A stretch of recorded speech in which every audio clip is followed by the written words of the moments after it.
اس کو کہتے ہیں دو قومی نظریہ. یہ نظریہ ہے.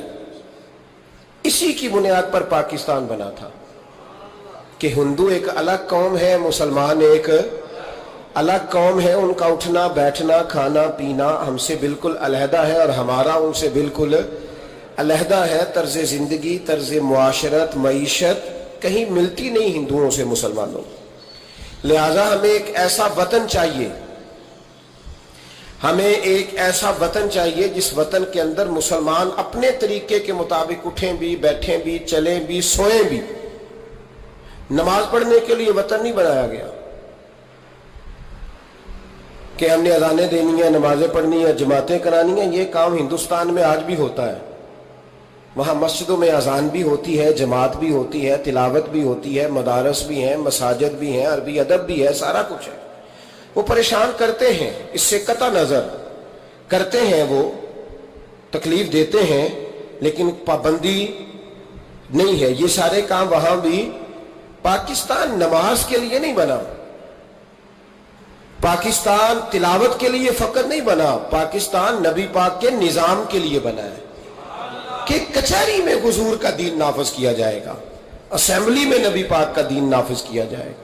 حضرت عمر فاروق رضی اللہ تعالیٰ عنہ کے طریقوں کے مطابق حکمران اس ملک کو چلائیں گے. اس لیے پاکستان بنایا گیا تھا. اب تو کوئی یہ نعرہ نہیں نہ لگاتا، کوئی جماعت بھی یہ نعرہ نہیں لگاتی جتنی سیاسی جماعتیں ہیں.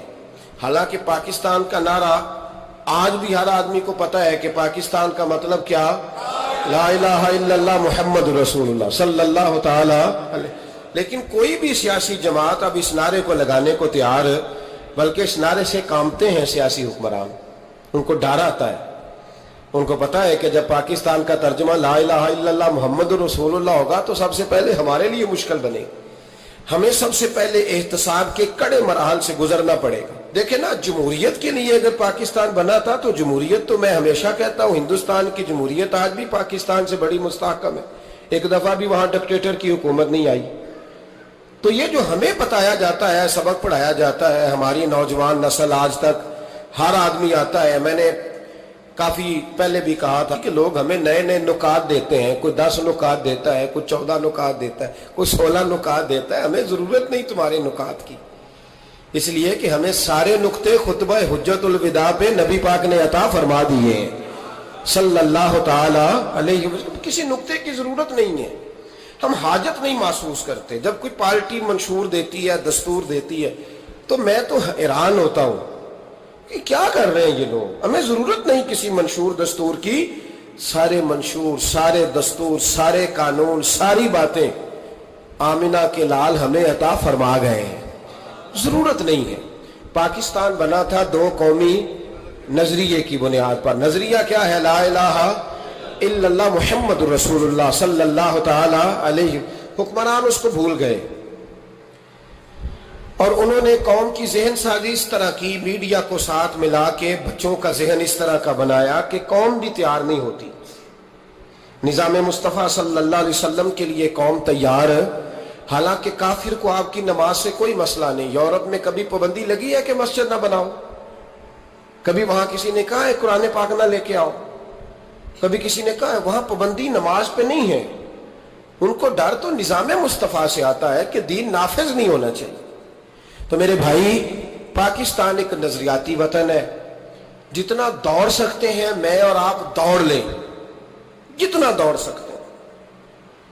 جہاں تک یہ قوم بھاگ سکتی ہے بھاگ لے.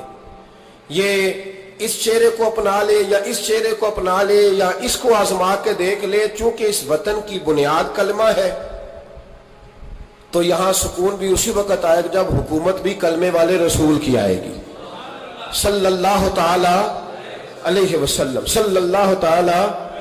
اور اسلام ہر جگہ یہ بتاتا ہے کہ ملک کس کے ہیں؟ اللہ کے.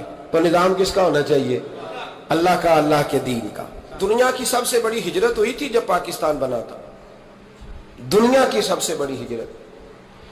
10,000 عورتوں کی عزتیں لوٹی گئیں جب یہ وطن بنا. لاکھوں لوگوں نے جانوں کی قربانیاں دیں. ابھی 15-20 سال پہلے ہندوستان کا